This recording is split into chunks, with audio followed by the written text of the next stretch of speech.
Hello friends, आज हम programming in C and numerical methods में चैप्टर सेकंड करेंगे, इंट्रोडक्शन टू सी। तो स्टार्ट करते हैं। सबसे पहले हम इसका इंट्रोडक्शन देख लेते हैं, ठीक है। जो मेन होगा हम वो करेंगे, ठीक है, ताकि आप नोट्स बना सको। You don't have to worry. Okay, start करते हैं। Its instruction consists of terms that resemble algebraic expressions supported by certain English keywords such as if, as, else, for, do and while। जो इसकी instruction होती है वो किससे resemble करती है? अलजेब्रिक एक्सप्रेशन से। मतलब इसका जो हम इसको इंस्ट्रक्शन देते हैं वो किससे रिसेंबल करती है, किसके जैसे सेम होती है वो अलजेब्रिक एक्सप्रेशन। और इसके अंदर कौन कौन से कीवर्ड्स आते हैं? If, as, for, do and while. इस तरह सी रिसेंबल अदर जैसे जो ये रिसेंबल करती है algebraic expression high level structure programming से होते हैं। इसलिए सी लैंग्वेज जो है वो किससे रिसेंबल कर सकती है? हाई लेवल लैंग्वेज से, high level structure programming language से such as Pascal and Fortran. मतलब सी जो लैंग्वेज है वो किससे रिसेंबल करती है? पास्कल और फोर्ट्रेन से। C also contains certain additional features that allow it to be used at lower level। इसके पास कुछ और भी फीचर्स होते हैं जो कि इसको अलो करते हैं कि हम इसको लोअर लेवल पर भी यूज़ कर सकें। दस इसलिए हम कह सकते हैं C is a middle level language which bridge the gap between the machine language and the more conventional high level language. इसलिए हम कह सकते हैं कि जो C है वो एक मिडिल लैंग्वेज है, वो एक ब्रिज की तरह वर्क करती है किसके बीच? मशीन लैंग्वेज के बीच और एक हाई लेवल लैंग्वेज के बीच। This flexibility allow C to be use for system programming as well as for application programming. जो ये फ्लेक्सिबिलिटी है सी लैंग्वेज की वो क्या करती है? अलो करती है कि हम इसको यूज़ कर सकें किसके लिए? सिस्टम प्रोग्रामिंग के लिए। हम सिस्टम बना सकें किसी भी उसके लिए हम एक सिस्टम राइटिंग ऑपरेटिंग सिस्टम बना सकें, या फिर एप्लीकेशन जो हम एप्लीकेशन यूज़ करते हैं, जो भी ऐप्स यूज़ करते हैं उसके लिए, ताकि हम इस लैंग्वेज को सिस्टम प्रोग्रामिंग और एप्लीकेशन प्रोग्राम के लिए यूज़ कर सकें। इसकी फ्लेक्सिबिलिटी ऐसे यूज़ होती है, ठीक है ना। नेक्स्ट, इसकी इंपॉर्टेंस क्या C is a popular programming language due to its various quality. इसके पास कई सारी क्वालिटीज़ होती है जिसके कारण हम इसको पॉपुलर प्रोग्रामिंग लैंग्वेज भी कह सकते हैं, ठीक है। फर्स्ट क्वालिटी क्या होती है? The program written in C language are very concise at has a very large number operation including within the language. इस लैंग्वेज के पास कई सारे ऑपरेशन होते हैं और ये कंसाइज होते हैं। जो भी हम इसके अंदर प्रोग्राम राइट करते हैं वो कंसाइज होता है, मतलब ईजिली अंडरस्टेबल होता है, ठीक है। It provide rich and large set of build in function operator data that can be use to write any complex program. इसके पास कई सारे फंक्शन होते हैं, ऑपरेटर्स होते हैं, डाटा होते हैं जो कि हमें हेल्प करते हैं कोई कॉम्प्लेक्स प्रोग्राम लिखने के लिए, ठीक है। C language is more reliable, simple and easy to use. जो सी लैंग्वेज है बहुत ईजिली हम अंडरस्टूड कर सकते हैं और यूज़ कर सकते हैं, ठीक है। C program are highly portable as compare to the other high level language. कई सारी हाई लेवल लैंग्वेजेस पोर्टेबल नहीं होती, बट सी के जो प्रोग्राम्स हैं वो पोर्टेबल होते हैं। This means C program written on one computer can be run on another with little or no alternation. इसका मतलब क्या है कि सी के जो प्रोग्राम है किसी भी लैंग्वेज, मतलब सी लैंग्वेज में जो प्रोग्राम रिटन किए गए हैं वो एक कंप्यूटर से दूसरे कंप्यूटर में हम कन्वर्ट कर सकते हैं, एक कंप्यूटर से दूसरे कंप्यूटर में हम चला सकते हैं, ठीक है। सबसे इंपॉर्टेंट ये है कि इट प्रोवाइड ओनली 32 कीवर्ड्स। इसके पास कितने कीवर्ड्स होते हैं? 32। ये मोस्ट इंपॉर्टेंट पॉइंट है, कभी मत भूलना, ठीक है। C language is format free language. इसका जो फॉर्मेट है वो फ्री लैंग्वेज है, मतलब ये जो इसकी जो लैंग्वेज है फॉर्मेट फ्री लैंग्वेज, मतलब कहीं से भी लिख सकते हैं। फॉर्मेट फ्री लैंग्वेज का मतलब है जो लैंग्वेज मतलब कहीं से भी शुरू हो सकती है, कहीं भी स्पेस देके कहीं भी, ठीक है ना।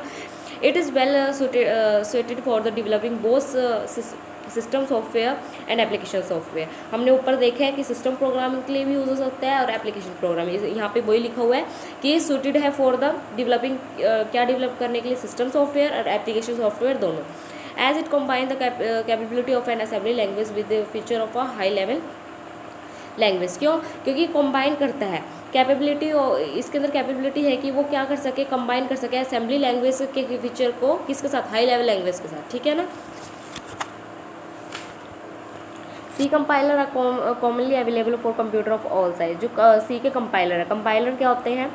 जो कि एरर ढूंढ सकते हैं, ठीक है। वो क्या कर सकते हैं? Commonly available for computer of किसी भी साइज़ का कंप्यूटर है, हम उसके अंदर सी कंपाइलर मिल ही जाता है, ठीक है ना। C is a structure programming language.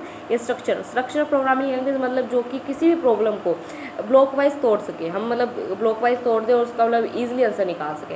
अब program can break a problem into functional module और ब्लॉक्स में तोड़ देगा।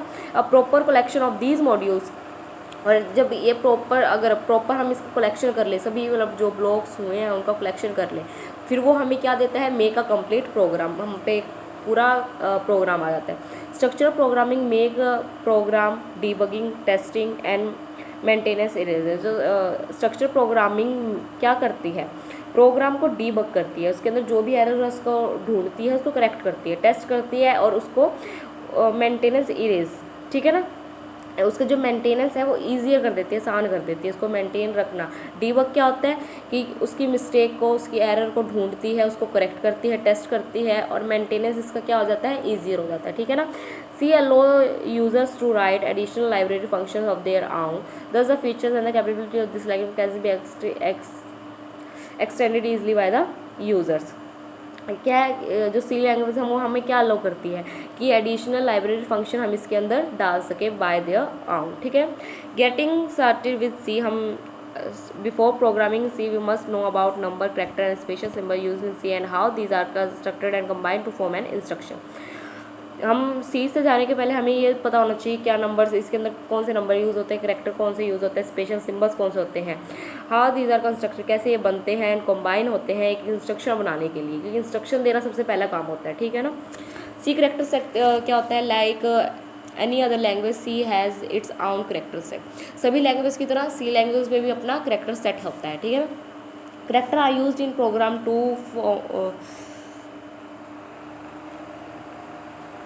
सॉरी मैंने पीछे करना भूल गई, चलो कोई नहीं, ठीक है, आप देख लेना, मैं दोबारा से बोल देती हूँ। C compiler are commonly available for computer of all size के लिए अवेलेबल होता है।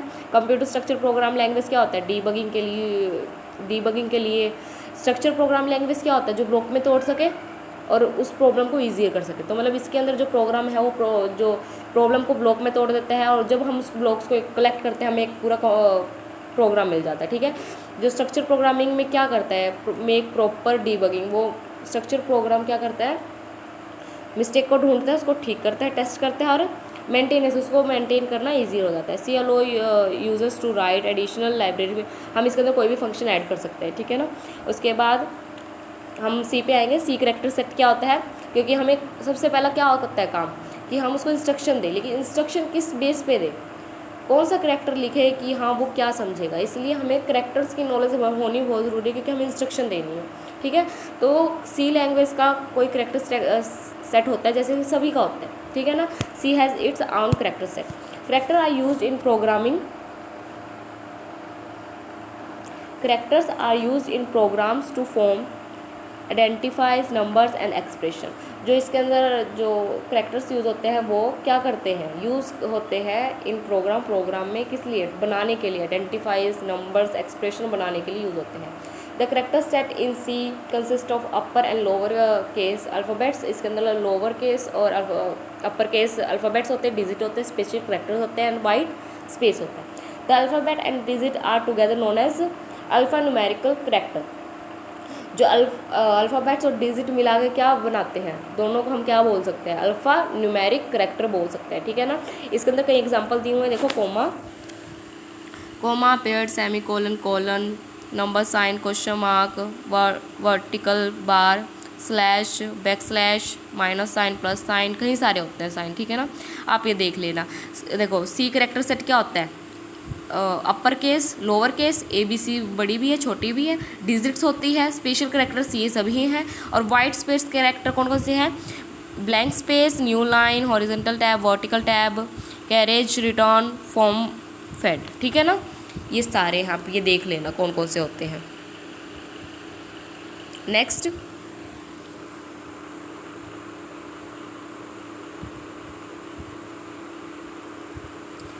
The compiler ignore white space. जो कंपाइलर होता है वो क्या करता है, इग्नोर करता है white space, unless they are part of the string constant, अगर वो स्ट्रिंग कॉन्स्टेंट के पार्ट ना हो। स्ट्रिंग कॉन्स्टेंट क्या होता है, स्ट्रिंग कॉन्स्टेंट वो होते हैं जिसके अंदर अ ग्रुप ऑफ वर्ड्स हो, मतलब alphabets, group of word alphabets साथ में जुड़े हों, वो हमें स्ट्रिंग कांस्टेंट देते हैं। अगर मान लो हेलो बोल रही हूँ, हेलो के बाद हमें स्पेस तो देना होगा ना, अगर स्ट्रिंग कांस्टेंट है तब हम उसके अंदर स्पेस दे सकते हैं, अदरवाइज कंपाइलर इग्नोर करता है स्पेस को, ठीक है ना। White space may be use to separate word, क्योंकि वाइट स्पेस क्या करता है, वर्ड्स को सेपरेट करने में हेल्प करता है। However they are not used in between the keyword and identifiers, लेकिन ये जो है, जो स्पेस है वो कीवर्ड्स और आइडेंटिफायर के बीच में यूज़ नहीं होता, ठीक है ना। नेक्स्ट ट्राइग्राफ करेक्टर देख लेते हैं। Many keyboard may not support all the character that belong to C character set. ये है कि सभी कंप्यूटर पे जो सी लैंग्वेज के लिए करेक्टर सेट नहीं अवेलेबल होते, मतलब सभी करेक्टर नहीं होते हैं सी लैंग्वेज के लिए, ठीक है ना। Therefore C provide a way for users to enter character not available on, इसलिए सी एक मेथड प्रोवाइड करता है ताकि हम वो जो करेक्टर है जो कीबोर्ड पर नहीं है वो हमें मिल सके, ठीक है ना। वो क्या है, वो ट्राइग्राफ सीक्वेंस है। Each trigraph sequence consist of 3 character, इसके अंदर 3 करेक्टर होते हैं, 2 तो क्वेश्चन मार्क होते हैं, फॉलोड बाय अनदर, एक और नया करेक्टर होता है जिससे कि हम पहचान सकते हैं कौन सा ये साइन है, करेक्टर है, ठीक है। देखो क्वेश्चन मार्क और स्लैश, इसको क्या बोलेंगे, इसको हम बोल सकते हैं, मान लो हम पे ये ना हो कैरेट, ये वाला साइन ना हो तो हम क्या करेंगे, कीबोर्ड में अगर ये वाला साइन ना हो तो क्या करेंगे, क्वेश्चन मार्क और स्लैश करेंगे तो हमारा मतलब क्या होगा, कंप्यूटर क्या समझेगा कि हमने कैरेट दिया, ठीक है। सेम एज इट इज़ ये सभी हैं, आप देख लेना। नेक्स्ट सी टोकन्स क्या है, the smallest individual unit in a C program are known as C token. C provide consist of tokens put together according to the syntax of the C programming language. जैसे एक हम कहते हैं ना कि हर एक मैटर किससे बना है, स्मॉल यूनिट से बना है, स्मॉल इंडिविजुअल यूनिट जिसको हम एटम बोलते हैं। ऐसे ही कंप्यूटर लैंग्वेज में सबसे छोटी यूनिट क्या है हमारी, सी टोकन्स है, ठीक है ना। C has 6 type of token. सी के पास कितने टाइप के हैं टोकन, 6 टाइप के। सबसे पहला keyboard, identifier, constant, special symbols, operator and string. देखो स्ट्रिंग कैसे है, हेलो, ABC, ये इनके बाद हमें स्पेस देना पड़ता है। अगर ये जो हमारा कंपाइलर अगर इनसे रिलेटेड है तो स्पेस दे सकते हैं, अदरवाइज नो स्पेस, ठीक है। नेक्स्ट हम कीबोर्ड देखते हैं। देखो keywords, they are certain reserve words, यहाँ कॉल्ड कीवर्ड्स। कंप्यूटर में कुछ, सी लैंग्वेज में कुछ रिजर्व कीवर्ड्स होते हैं, that has standard predefined meaning in C, जो कि जिनका अपने आप में ही एक मतलब है सी लैंग्वेज में। These keywords can be use only for their intended purpose and they can not be use at programming defined identifier. इनका जो पर्पस है वो पहले ही फिक्स है, ठीक है ना, ये यूज़ नहीं हो सकते। कैसे नहीं, प्रोग्रामर डिफाइंड आइडेंटिफायर्स की तरह यूज़ नहीं हो सकते। कौन कौन से वर्ड्स हैं, ऑटो, डू, डबल, ब्रेक, ये सभी है, ठीक है। कंपाइलर में ऑल्सो इंक्लूड सम और all of the following keyword. Compiler पे कौन कौन से हो सकते हैं, ये ADA, far, near, entry, huge, ठीक है ना, ये सभी हो सकते हैं। सम सी कंपाइलर में रिकोगनाइज अदर कीवर्ड्स, कुछ कंपाइलर अदर वर्ड्स को रिकोगनाइज करते हैं। A reference manual should be consulted to obtain a complete list of keywords for your particular compiler. Constants देखते हैं, they are 4 basic type of constant in C. These are constant कैसे कैसे होते हैं, numerical constant and character constant. Numerical constant में कौन कौन से होते हैं, integer constant and real constant. और करेक्टर कॉन्स्टेंट में single character constant and string constant, ठीक है। न्यूमेरिकल कॉन्स्टेंट हम देखते हैं, integer and floating point constant represent number, they are often refer collectively as numerical type constant. ये जो numerical constant है न्यूमेरिक से ही लिया गया है, नंबर से ही लिया गया है, तो ये इससे रिलेटेड है, ठीक है ना। नेक्स्ट देखते हैं हम, ठीक है। सबसे पहले इसका पार्ट कौन सा था, integer constant. And integer constant is an integer value number होते हैं, thus it refer to a sequence of digit. इसके अंदर कहीं सारी डिजिट होंगी, सीक्वेंस होगा डिजिट का। The following rules apply to the integer constant, कुछ रूल्स होते हैं इंटीजर कांस्टेंट अप्लाई करने के लिए। कौन कौन से, कि integer constant must have at least 1 digit, कि 1 डिजिट तो उसमें होनी चाहिए, मतलब ब्लैंक स्पेस नहीं होना चाहिए।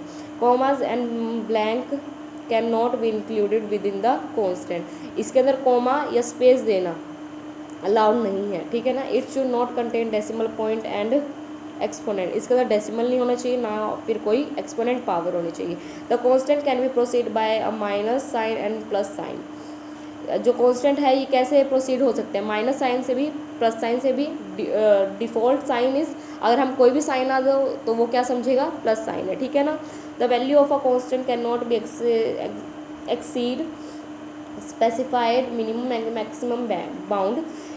जो वैल्यू होती है कांस्टेंट की वो एक लिमिट क्रॉस नहीं कर सकती, ना मिनिमम लिमिट जो कि उसकी है, ना मैक्सिमम लिमिट क्रॉस कर सकते। For each type of constant these bound will vary from one compiler to another. और ये लिमिट हर एक कंपाइलर के लिए अलग चेंज होती है, मतलब एक कंपाइलर से दूसरे कंपाइलर तक ये डिफर करती रहती है।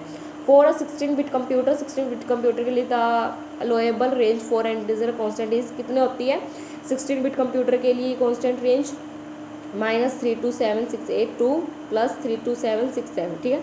Integer constant can be written in 3 different number system, decimal, octal and hexadecimal. इसके 3 टाइप्स है। 3 डिफरेंट टाइप में हम इंटीग्रल कांस्टेंट को डिफाइन कर सकते हैं, decimal integral constant, octal integral constant, hexadecimal integer constant, ठीक है। डेसिमल किससे रिलेटेड है, 10 बेस जिसकी पावर 10 हो, ठीक है। A decimal integer constant can consist of any combination of digit taken from the set 0 to 9। 0 to 9 10 number है, base power कितनी होगी, 10। If the constant contain 2 or more digit, the first digit must be something other than 0। Like अगर कोई अकेला number है तो वो 0 हो सकता है, लाइक एग्जांपल हमें 0 दिया हुआ है। अगर 2 डिजिट है तो उसके अंदर फर्स्ट डिजिट 0 नहीं हो सकता। देखो बाकी 743 3 डिजिट है, फर्स्ट नंबर 0 है, नहीं है। ऐसे अगर 2 की है, 3 की है, फर्स्ट नंबर 0 नहीं हो सकता। नेक्स्ट ऑक्टल इंटीजर कांस्टेंट क्या होते हैं, 0 to 7 इसके अंदर होंगे, और इसके अंदर क्या है, the first digit must be 0, इसके अंदर फर्स्ट डिजिट 0 ही होनी चाहिए। In order to identify the constant as octal number, ताकि हम ऑक्टल नंबर को आइडेंटिफाई कर सकें, नहीं तो इन दोनों के बीच में डिफरेंस ही नहीं बचेगा, ठीक है। Some example of octal integer are 0 037 0743 0551, ठीक है। हेक्साडेसिमल इंटीजर कांस्टेंट क्या होते हैं, a sequence of digit beginning with 0x और 0x is consider as a hexadecimal integer. It can then be followed by any combination of digit taken from the set 0 to 9 and A to F। 0 to 9 ले सकते हैं। Hexadecimal हम name से ही पता लगा रहे हैं, डेसिमल मतलब 10, हेक्सा मतलब 6, तो 10 तो हमारे 0 to 9 सेट आ जाएगा। लेकिन अगर 10, 11, 12, 13, 14, 15 को अगर हमें बताना है तो उसके अंदर अल्फ़ाबेट्स आ जाती है A to F, ठीक है। The letter A to F represent the decimal number 10 to 15 हमें ये बताता है। Some valid hexadecimal constant are कौन से, 0x, 0x2, 0x ABCD, 0x 9F। The magnitude of an integer constant can range from 0 to some maximum value that vary from computer computer। जो integer constant का जो magnitude है उसकी range 0 से बहुत ज़्यादा जा सकती है, मैक्सिमम वैल्यू तक होती है, लेकिन ये कंप्यूटर टू कंप्यूटर वेरी करता है, मतलब computer to computer differ values होती हैं इसकी, ठीक है ना। और typical maximum value for most, ज़्यादातर सभी कंप्यूटर की जो टिपिकल वैल्यू क्या होती है is 32767 on 16-bit machine and 21474 83647 on 32-bit machine, ठीक है। नेक्स्ट देखते हैं इनवैलिड इंटीजर कांस्टेंट कौन से होंगे। The following are the example of invalid integer constant. देखो 32156 इसके अंदर कॉमा है जो कि अलाउड नहीं है इंटीजर कांस्टेंट में। 32156.0 इसके अंदर डेसिमल आ गया है, ये भी अलाउड नहीं है। 32E9 एक्सपोनेंट आ गया है, इसलिए यहाँ पे ब्लैंक स्पेस है जो कि अलाउड नहीं है, एक ना एक डिजिट होनी ही चाहिए, ठीक है। अब हम रियल कांस्टेंट्स पे आ जाते हैं। रियल और floating point is a base 10 number that contain either a decimal point और एन एक्सपोनेंट और बोथ। इसके अंदर डेसिमल पॉइंट भी हो सकता है, एक्सपोनेंट भी हो सकता है, या फिर दोनों भी हो सकते हैं, ठीक है। रूल्स क्या है, real constant must have at least 1 digit, इसके अंदर भी एक ना एक डिजिट होनी चाहिए, ब्लैंक स्पेस नहीं होना चाहिए। It must have a decimal point, इसके अंदर मस्ट है कि डेसिमल पॉइंट होना चाहिए, अगर डेसिमल पॉइंट नहीं होगा ये रियल कांस्टेंट नहीं माना जाएगा। इट कैन आइदर भी पॉजिटिव और नेगेटिव, ये पॉजिटिव हो सकता है या नेगेटिव हो सकता है। इफ़ नो साइन प्रोसीड, अगर कोई भी साइन नहीं दिया हो तो इसका मतलब वो पॉजिटिव माना जाएगा, ठीक है। The exponent form consist of 2 part. जो एक्सपोनेंट जो पार्ट होता है इसका वो किससे कंसिस्ट करता है, mantissa and exponent. These can be used to represent the value of constant that either be too small or too big. ये जो दो पार्ट है वो किस लिए होते हैं यूज़, ताकि हम बड़ी से बड़ी वैल्यू छोटी से छोटी वैल्यू को डिफाइन कर सकें. For example the real constant 1.66 decimal है, डेसिमल होना नेसेसरी है. 1.6667 e plus 8 has a mantissa value of 1.6667. मतलब अगर e प्लस 8 को छोड़ दे वो सारी क्या होगी हमारी मेंटिसा वैल्यू होगी. एंड एन एक्सपोनेंट प्लस 8, ई के बाद जो होगी वो हमारी एक्सपोनेंट, ई हमारा एक्सपोनेंट को बताता है. ई एक्सपोनेंट क्या है हमारा plus 8. In exponent form the interpretation of floating point number is same as scientific notation, just that base 10 is replaced by letter E. यहाँ पे सिर्फ 10, वैसे हम क्या लिखते हैं 10 रेज टू पावर 8 लिखते हैं. यहाँ पे क्या किया है 10 को सिर्फ रिप्लेस कर दिया है ई से. Thus the number 1.2 into 10 raise to power -3 is equivalent to, हम पहले मैथ्स में तो कैसे लिखते हैं 1.2 into 10 raise to power -3 is equivalent. यहाँ पे किसके इक्वल होगा 1.2 ई -3, और हम स्मॉल ई भी यूज़ कर सकते हैं. ठीक है. Real constant has a much greater range than integer. जो रियल कॉन्स्टेंट है उनके पास क्या है रेंज बहुत ज़्यादा है, मतलब उनकी रेंज इंटीजर से ज़्यादा है. Thus the magnitude of floating point constant range from, इसकी कहाँ से कहाँ तक रेंज है 3.4 E -38 to maximum of 3.4 E plus 38 on 16-bit machine and 1.7 E -308 to 1.7 E plus 308 on 32-bit machine. Also the value 0.0 is a valid real constant. यहाँ पर 0 to 0 0.0 भी valid है. Floating point constant are normally represented as double precious quantities. यहाँ पे मतलब double are normally represented as double floating point constant. जो floating point constant होते हैं वो आर कैसे रिप्रेजेंट होते हैं as double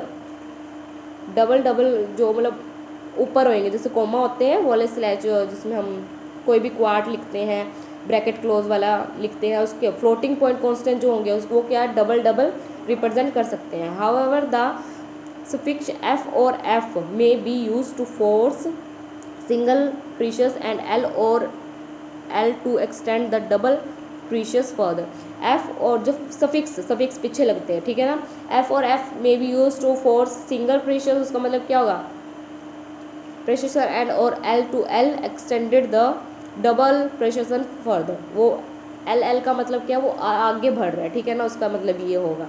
the precision of real constant the number of significant vary from one, और ये जो है precisions of real constant के जो precision है वो वैरी करते हैं one version of c to another, एक c के एक वर्जन से दूसरे वर्जन तक.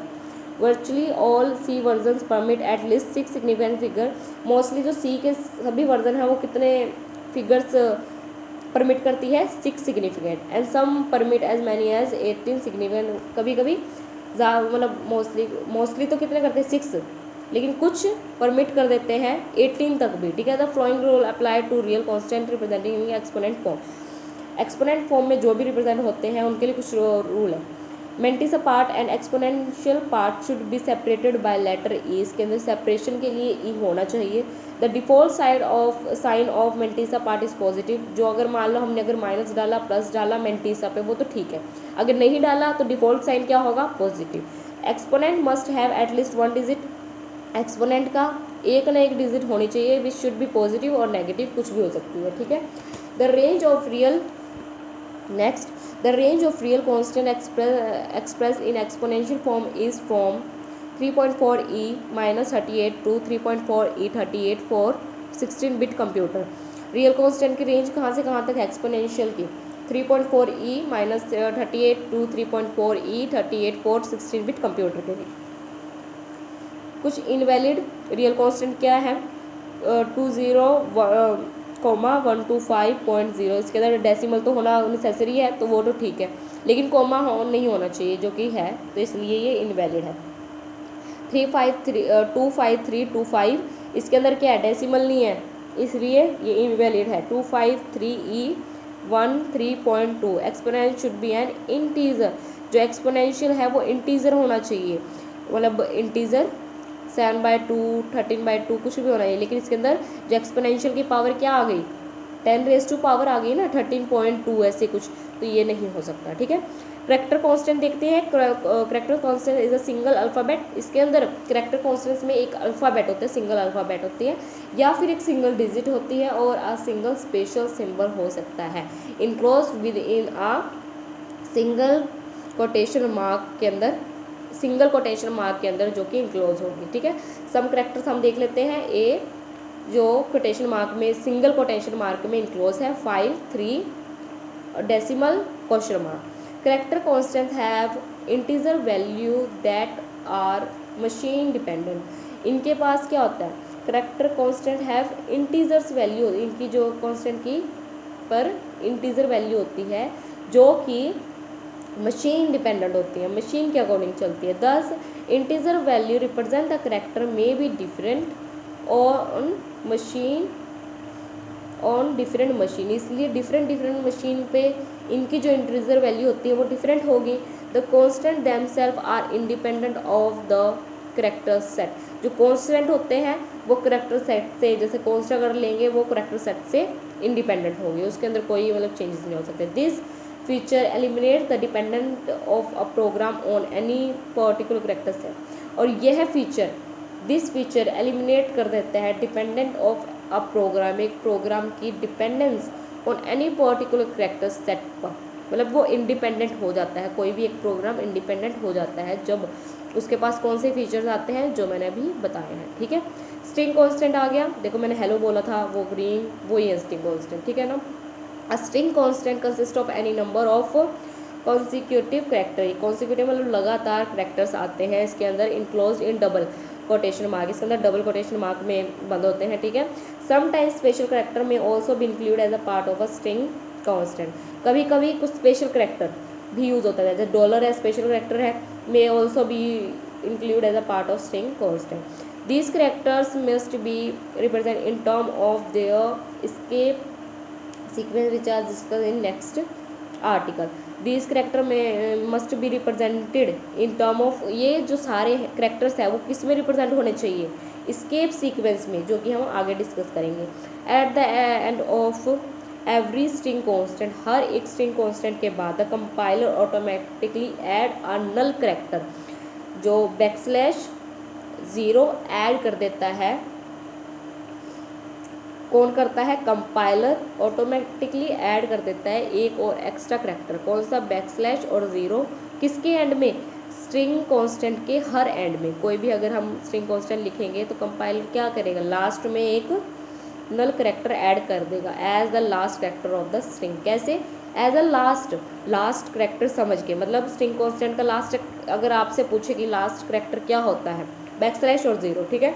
This character is not visible, और ये करैक्टर विजिबल नहीं होता है when the string is display, जब स्ट्रिंग दिखा रहे हो, मतलब स्ट्रिंग लिख रहे हो, दिख रहा हो तब तक।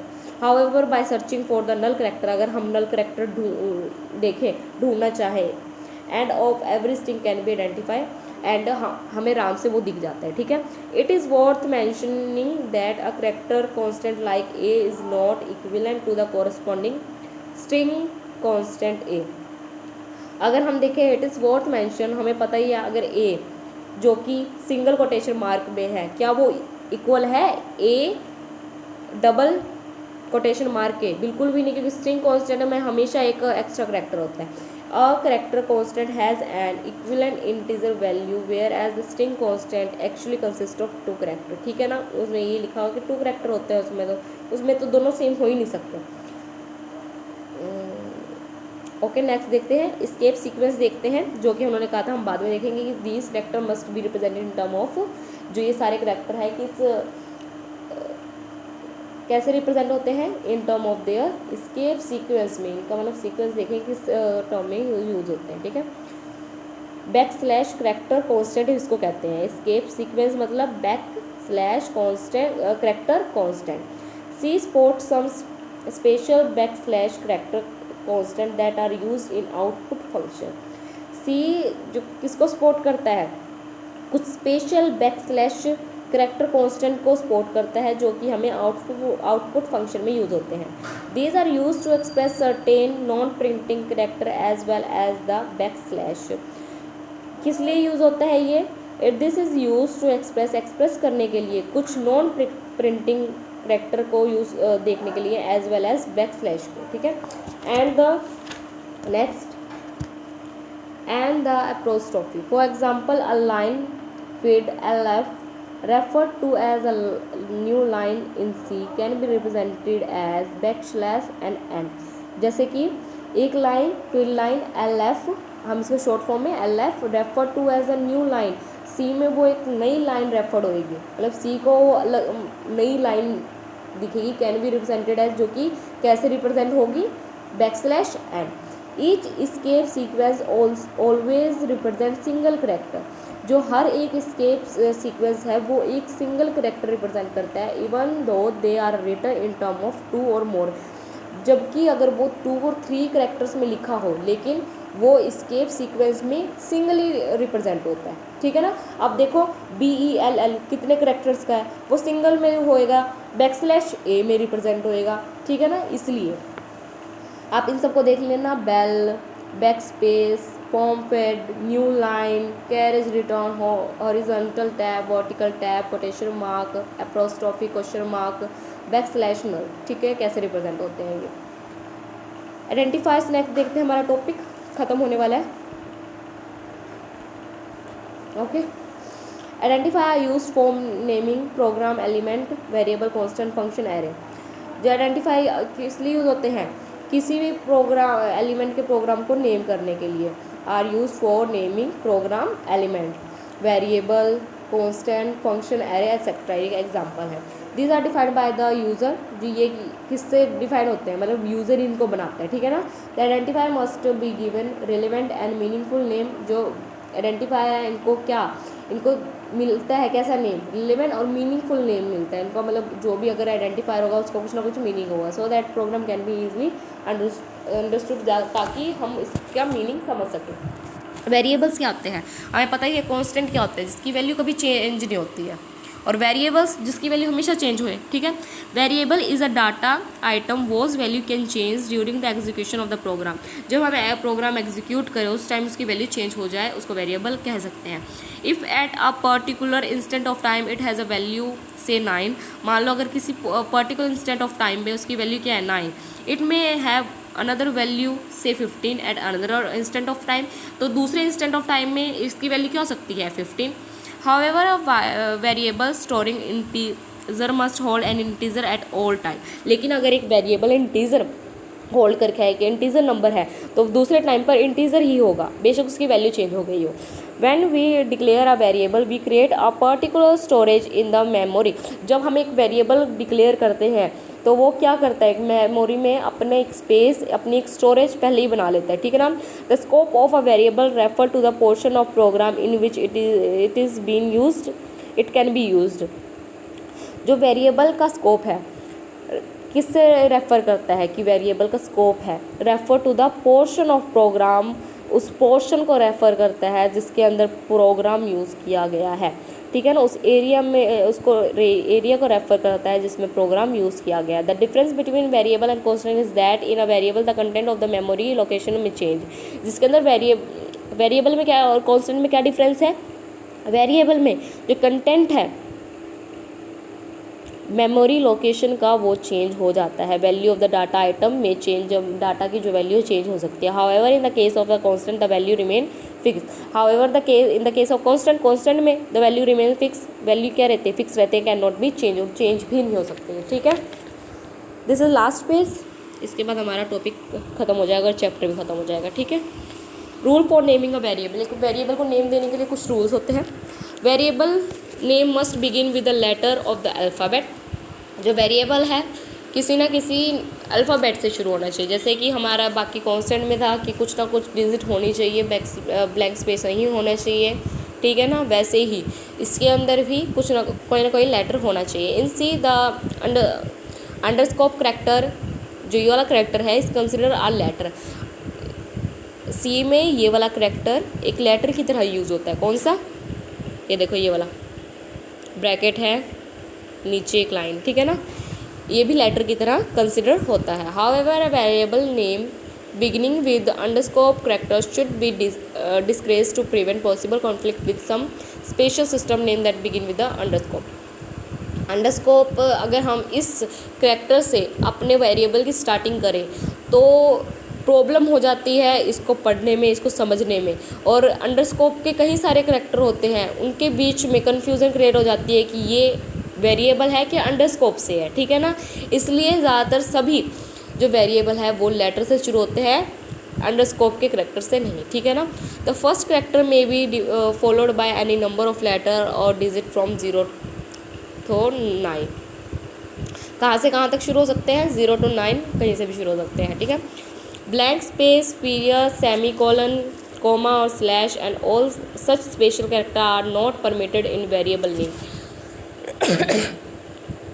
वेरिएबल का जब हम नेम देते हैं उसके अंदर क्या क्या नहीं आना चाहिए? ब्लैंक स्पेस नहीं आना चाहिए, पीरियड नहीं आना चाहिए, सेमीकोलन नहीं आना चाहिए, कोमाज नहीं आने चाहिए और स्लैश नहीं आना चाहिए, ठीक है। The compiler regard upper caste and lower caste letters as different and they can be used in constructing variable name. The compiler regards upper case and lower case letter as different। हाँ, जो compiler है upper case और lower case के letters को differently read करता है, इसलिए उसके लिए अपर केस और लोअर केस लेटर्स सेम नहीं है। And they can be used in constructing variable name, और वो वेरिएबल नेम कंस्ट्रक्ट करने के लिए यूज़ हो सकते हैं। लेकिन कंपाइलर के लिए अपर केस और लोअर केस दोनों अलग है। Therefore the variable name and capital N, capital E, capital R और नीर जो ये बना है कैपिटल लेटर से, वो बिल्कुल डिफरेंट है किससे? Small N, small E, small R से, ठीक है ना, दोनों डिफरेंट है। Are all regarded as 3 separate variable in C में ये डिफरेंट वेरिएबल ट्रीट होते हैं। The usual convention for naming variable in C is to declare them in lower case. Mostly किस में सी लैंग्वेज में वेरिएबल नेम किस में दिया जाता है? लोअर केस में, ठीक है ना। Keywords can not be used as variable name.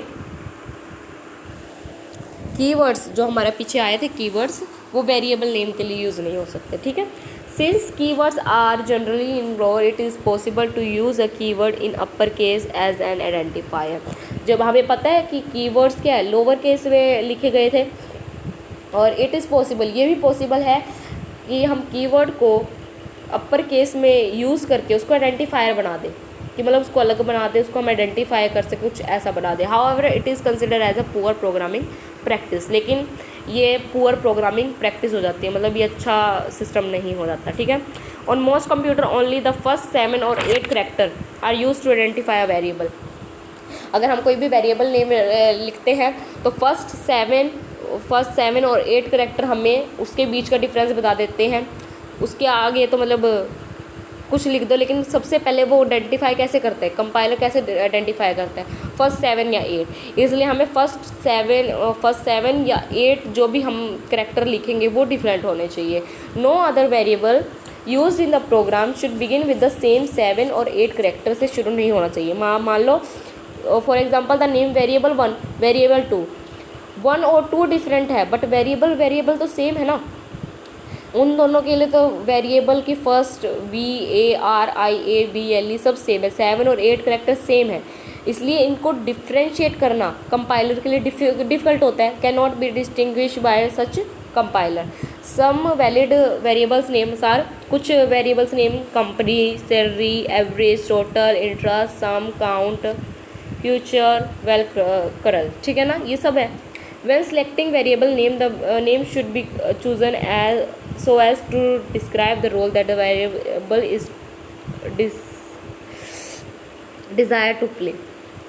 जब हम वेरिएबल नेम सेलेक्ट करते हैं तो नेम शुड बी सेलेक्टेड, हमें ऐसे सेलेक्ट करना चाहिए so as to describe the role, ताकि वो वेरिएबल का जो काम है वो दिखा सके, ऐसे name. For example if 2 value are to be added then result is to be stored in a variable, then the variable might be called sum। मान लो अगर हमें दो नंबर ऐड करने हैं तो वेरिएबल का नाम क्या देंगे? सम। इसलिए हमें ऐसा कुछ वेरिएबल का नेम देना है जो कि उसके फंक्शन को डिफाइन कर सके, उसके काम को डिफाइन कर सके, ठीक है। Naming it another else anything else would result in difficulty in understanding it later on. अगर हम कुछ और नाम देंगे तो इसको समझना मुश्किल हो जाएगा। The purpose of such a naming convention is selecting a variable name is that it give all the possible information to a reader of the program. अगर हम ये कन्वेंशन मेथड यूज़ करते हैं कि हाँ जो हम नाम देंगे उसका फंक्शन वही होगा, ये हमारे लिए प्रॉब्लम्स को ईजियर कर देता है, प्रोग्राम को समझने के लिए ईजी हो जाता है हमारे लिए, ठीक है ना। Usually the letter O can be confuse with the letter number. ज़्यादातर हम कैसे कन्फ्यूज़ होते हैं, जो लेटर ओ होता है वो 0 से कन्फ्यूज़ होते हैं हम, लेटर एल जो होता है वो 1 से कन्फ्यूज़ होता है, ठीक है ना। Such name as logo and goal are not much different from L.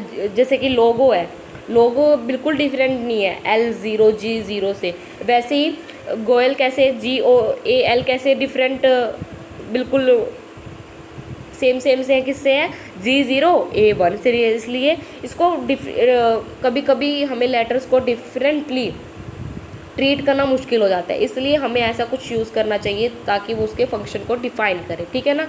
Invalid variable names क्या क्या है, देखो 9AMAN। First character should be an alphabet, first character हमेशा अल्फ़ाबेट होना चाहिए। Should not contain space, paper और स्पेस और 3, इसमें स्पेस दे दिया इसलिए भी इनवैलिड वेरिएबल नेम है। Rate at interest should not contain special symbol, इसके अंदर कोई भी स्पेशल सिंबल नहीं आना चाहिए जो कि आ चुका है। ऑटो क्या है, कीवर्ड है जो कि यूज़ नहीं हो सकता। ओके गाइस, अगर आपको कोई प्रॉब्लम होगी तो आप कमेंट्स में पूछ लेना। Thank you guys.